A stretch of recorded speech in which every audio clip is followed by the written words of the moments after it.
ఇంకా విషయానికి వచ్చినామంటే మనకు ఎంత లాస్ వచ్చిందో దాని గురించి కూడా మాట్లాడుకుందాము. ఒకసారి కెమెరా ఎతికిన దగ్గరకు తీసుకొని వచ్చి ఎతికిన నా పోర్ట్ఫోలియో ఎతికిన మీకు ఓపెన్ చేసి చూపిస్తాను చూడండి.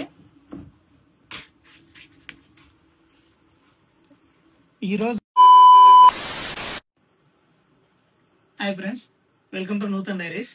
ఇది ఎప్పట్లాగా మన ఛానల్లో ఒక డైలీ వ్లాగ్ కాదు, అలా అని చెప్పేసి ట్రావెలింగ్ వ్లాగ్ కూడా కాదు.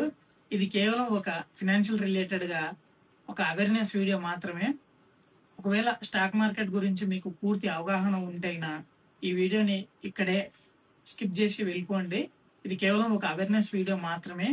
ఇంకా మీరు తమ్నేలో చూసినారంటే నేను స్టాక్ మార్కెట్ నుంచి ఎంత లాస్ అయినానో ఉంటుంది, దాని గురించి పూర్తిగా మాట్లాడుకుందాము.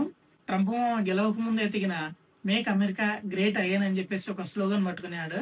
ఇంకా గెలిచిన తర్వాత ఎతికిన మేక్ అమెరికా వెల్తీ అగైన్ అని చెప్పేసి ఒక స్లోగన్ తీసుకున్నాడు. దీనిలో భాగంగానే ప్రతి కంట్రీ మీద రెసిప్రోకల్ టారిఫ్స్ ఎతికిన విధించినాడు. రీసెంట్ గా చూసుకున్నట్లయితే మన దేశం మీద కూడా విధించినారు. ఎక్కువగా వియత్నాం, కంబోడియా ఎతికిన చాలా ఎఫెక్ట్ అయినాయి. వియత్నాం మీద 46% ఎతికిన టారిఫ్స్ విధించినారు. అలానే కంబోడియా మీద ఎతికిన 49% ఎతికిన విధించినారు. ఇంకా చూసుకున్నట్లయితే మన దేశం మీద 26% ఎతికిన విధించినారు. దీనిలో భాగంగానే చాలా కంపెనీస్ ఎతికిన స్టాక్ మార్కెట్ లో భారీగా క్రాష్ అయిపోయినాయి. ఇది రైట్ టైమా స్టాక్ మార్కెట్ లోకి ఎంటర్ అవ్వడానికి అని అంటే నేనైతే ఇది రైట్ ఆపర్చునిటీ అనేది మాత్రం చెప్పగలను. ఒక కేటగిరీ పర్సన్స్ అయితే స్టాక్ మార్కెట్ లోకి అస్సలు ఎంటర్ అవ్వద్దు. ఆ కేటగిరీకి సంబంధించిన వాళ్ళు ఎవరెవరు అంటే ముందుగా హెల్త్ ఇన్సూరెన్స్ తీసుకొని వాళ్ళు, టర్మ్ పాలసీ తీసుకొని వాళ్ళు, ఇంకా స్టేబుల్ గా మీ దగ్గర ఆ మనీ ఉండకుంటే మీరు మార్కెట్ లోకి ఎత్తికిన అస్సలు ఎంటర్ అవ్వద్దు. ఒకవేళ మీరు మార్కెట్ లోకి ఎంటర్ అయితే మినిమం 7 years మేము తట్టుకొని నిలబడగలం ఈ లాసెస్ కి అని అనుకుంటే మాత్రమే దీనిలోకి ఎత్తికిన ఎంటర్ అవ్వండి. లేదంటే మార్కెట్ లోకి ఎత్తికిన అసలు ఎంటర్ అవ్వద్దు. ఇంకొక ఆప్షన్ ఏంటంటే స్టాక్ మార్కెట్ బెటరా లేదంటే గోల్డ్ బెటరా అని అంటే గోల్డ్ అని ప్రజెంట్ సిచ్యువేషన్స్ అయితే చెప్తా ఉన్నాయి. చాలా మంది అనలిస్ట్ చెప్పేది ఏంటంటే ఈ రోజు ఉన్నటువంటి మార్కెట్ ప్రైస్ ఏదైతే గోల్డ్ కు ఉందో ఇది నెక్స్ట్ ఇయర్ ఎండ్ కి, దాని తర్వాత 2026 ఇయర్ ఎండ్ కి ఎతికిన భారీగా ఎతికిన మార్పులు ఎతికిన ఉండబోతున్నాయి. ఈ రోజు ప్రజెంట్ చూసుకున్నట్లయితే గోల్డ్ 93,000 ఎతికింది. ఆఫ్లైన్ మార్కెట్ లో దీని రేట్ ఎతికిన ఇంకా ఎక్కువనే ఉంటుంది. అందుకే గోల్డ్ మీద ఎతికిన చాలా మంది ఎతికిన ఇన్వెస్ట్మెంట్ చేస్తున్నారు. ఈ గోల్డ్ ప్రైస్ ఎందుకు ఇంత ఎక్కువ అయిందంటే మెయిన్ రీజన్ ఏంటంటే చైనా సెంట్రల్ బ్యాంక్స్ ఎతికిన విపరీతంగా గోల్డ్ ని పర్చేస్ చేయడం వల్ల ఎతికిన గోల్డ్ వల్ల ఎతికిన మనకు ఈ రకంగా ఎక్కువ ఎతికిన రేట్స్ ఎతికిన చూసా ఉన్నాం అనమాట. ఇంకా విషయం ఏంటంటే మనం స్టాక్ మార్కెట్ బెటరా గోల్డ్ బెటరా అంటే ప్రజెంట్ ఉన్న సిచ్యువేషన్స్ గోల్డ్ ఎతికిన బెటర్ ఆప్షన్ ఎతికిన చెప్తున్నారు చాలా మంది. ఇదే మనం ఒక ప్రైమరీ సోర్స్ ఎతికిన మనం తీసుకోవచ్చు ఇన్కమ్ జనరేట్ చేసుకోవడానికి. ఇంకొకటి గోల్డ్ అంటే ఫిజికల్ గోల్డ్ అని అనుకోవద్దు, డిజిటల్ గోల్డ్ అయితే ప్రిఫర్ చేయండి. అదే గోల్డ్ ఈటీఎఫ్స్ అయితే పర్చేస్ చేయండి. ఇదైతే చాలా మంచి విషయము. గవర్నమెంట్ అయితే ఏవైతే గోల్డ్ సావరిన్ బాండ్స్ అయితే రిలీజ్ చేసినారు కదా, అవి కూడా ఒక మంచి ఆప్షనే. బట్ గవర్నమెంట్ అయితే వాటిని కంటిన్యూ చేయాలని అనుకోవట్లేదు. ఇంకా విషయానికి వచ్చినామంటే మనకు ఎంత లాస్ వచ్చిందో దాని గురించి కూడా మాట్లాడుకుందాము. ఒకసారి కెమెరా అయితే దగ్గరకు తీసుకొని వచ్చి అయితే నా పోర్ట్ఫోలియో అయితే మీకు ఓపెన్ చేసి చూపిస్తాను చూడండి. ఈరోజు డేట్ వచ్చేసి ఏంటంటే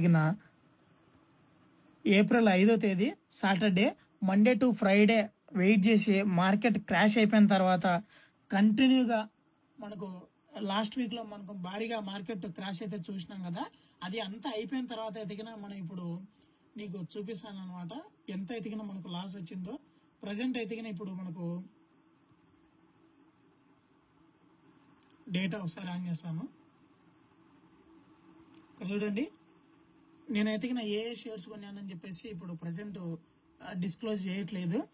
ప్రజెంట్ మనం ఇన్వెస్ట్ చేసిన అమౌంట్ ఇప్పటి వరకు ఈ రోజు వరకు అయితే ఇన్వెస్ట్మెంట్ చేసిన అమౌంట్ ఎంత అంటే 151,588 రూపాయలు. కరెంట్ వాల్యూ వచ్చేసి 131,453 రూపాయలు. ఇది ఎంత లాస్ వచ్చేసింది అంటే 13.28% అయితే మనకు లాస్ వచ్చింది. ఇది ఎన్ని రూపాయలలో అయితే 20,135 రూపాయలు ఎతికిన మనకు ఈ రోజుకి ఎతికిన లాస్ ఉందన్నమాట.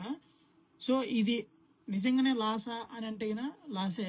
కానీ యాక్చువల్గా మనం ఎప్పుడైతే విత్డ్రా చేసినామో అది మనకి యాక్చువల్ లాస్ అవుతుంది. దీన్ని ఏ విధంగా కన్సిడర్ చేసుకోవచ్చు అంటే పేపర్ లాస్ కింద అయితే మనం కన్సిడర్ చేసుకోవచ్చు. ఇక్కడ మనం సపోజ్ నేను ఇప్పుడు ఇన్ఫోసిస్ స్టాక్ చూపిస్తున్నాను. ఇది జస్ట్ ఊరికి అవేర్నెస్ పర్పస్ మాత్రమే. రిమైనింగ్ స్టాక్స్ నేనేం డిస్క్లోజ్ చేయట్లేదు. ఈరోజు చూడండి, ఇది 5,829 రూపాయలు అయితే నష్టం ఉంది. 15.44% అయితే లాస్ లో అయితే మనకి ఇక్కడ కనపడుతుంది. నేను ఎన్ని కొన్నాను అంటే 22 స్టాక్స్ అయితే కొన్నాను. ఒక్కొక్కటి ఎంత పెట్టి కొన్నా అంటే 1,716 రూపాయలు పెట్టి కొన్నాను. ప్రజెంట్ ట్రేడ్ అయ్యే వాల్యూ ఎంత అంటే 1,451 రూపాయలు. ఇక్కడ చూడండి, ఇక్కడ సెల్ అనేది కదా, ఇది సెల్ కొట్టినప్పుడు మాత్రమే నాకు ఇది యాక్చువల్ లాస్ అయితే అవుతుంది అన్నమాట. ఇది యాజ్ ఆఫ్ నో ఇదైతే పేపర్ లాస్ అని అంటారు దీన్ని. ఇదనమాట నాకు వచ్చినటువంటి లాస్. ఓకే, ఇప్పుడు లాస్ గురించి మాట్లాడుకుంటే మొత్తం నేను స్టాక్స్లో పెట్టినానా ఇంత లాస్ అయిందా అని అంటే కాదు. నేను బ్యాకప్గా ఇంకోటి అయితే మెయింటైన్ చేస్తున్నాను, అదే మ్యూచువల్ ఫండ్స్. ప్రజెంట్ నేను మ్యూచువల్ ఫండ్స్ అయితే 2.67 lakhs అయితే ఉంది. ఇది కరెంట్ వాల్యుయేషన్ అనమాట. నేను ఇన్వెస్ట్మెంట్ చేసిన అయితే 2,40,40,000. దీనికి రిటర్న్స్ ఎంత అంటే 27,454 రూపాయలు లాస్ అయింది. ఇప్పుడు చూడండి, లాస్ట్ ఒక్క రోజులోనే 8,670 రూపాయలు అయితే లాస్ అయింది చూడండి. సో ఇంత భారీగా క్రాష్ అయినప్పుడు ఇది ఒక రైట్ ఆపర్చునిటీగా నేను చెప్తాను. కేవలం ఇది ఉండడం వల్ల అయితే మనకు లాస్ అయితే కవర్ అయింది. మనం ఇప్పుడు ఇంకా ప్రాఫిట్స్లోనే ఉన్నాము. కరెంట్ నా పోర్ట్ఫోలియో వాల్యుయేషన్ అయితే ఇంత ఉందన్నమాట. మన ఇన్వెస్ట్మెంట్ చేసినది ఇంత. ఓవరాల్ ప్రాఫిట్స్ అయితే 1.87% ఉన్నమాట. అంటే ఒక 7,319 రూపాయలు అయితే మనం ఇప్పుడు ఇంకా ప్రాఫిట్స్లోనే ఉన్నాం. అది కేవలం మ్యూచువల్ ఫండ్స్ వల్ల నాకు ఇక్కడ బ్యాలెన్స్ అవుతుంది అనమాట. కేవలం నేను స్టాక్స్ తీసుకున్నామంటే ఖచ్చితంగా మనం ఇంత లాస్లో ఉన్నట్టు అనమాట. మనం విత్డ్రా కొడితే ఇది మనకు యాక్చువల్ లాస్ అవుతుంది. ప్రజెంట్ ఇది పేపర్ లాస్ అనమాట. ఇక్కడ చిన్న డిస్క్లైమర్ ఏంటంటే, స్టాక్ మార్కెట్లోకి మీరు ఎంటర్ అయ్యే ముందు చాలా విషయాలు తెలుసుకొని ఎంటర్ అవ్వండి. నాలెడ్జ్ లేకుండా ఎంటర్ అయినారంటే చాలా లాస్ అవుతారు. ఒకవేళ మీకు నాలెడ్జ్ లేదు అనుకుంటే మ్యూచువల్ ఫండ్స్తో అయినా స్టార్ట్ చేయండి. మ్యూచువల్ ఫండ్స్ గురించి కూడా బాగా తెలుసుకుని రీసెర్చ్ చేసి మంచి ఫండ్స్లో అయితే పెట్టుకోండి. వీడియో ఇంతవరకు చూసినారంటే మీకు ఎంతో కొంత నచ్చిందని అనుకుంటున్నాను. నచ్చితే తప్పకుండా లైక్ చేయండి. కొత్త వాళ్ళు మన ఛానల్ని ఫస్ట్ టైం విజిట్ చేస్తుంటే ఛానల్లో ఉన్న కంటెంట్ ఒకసారి చూడండి. మీకు నచ్చింది అనుకుంటేనే సబ్స్క్రైబ్ చేసి సపోర్ట్ చేయండి. మనం మళ్ళీ నెక్స్ట్ వీడియోలో కలుద్దాం. థ్యాంక్ యూ అండ్ జై Hind. For more videos subscribe.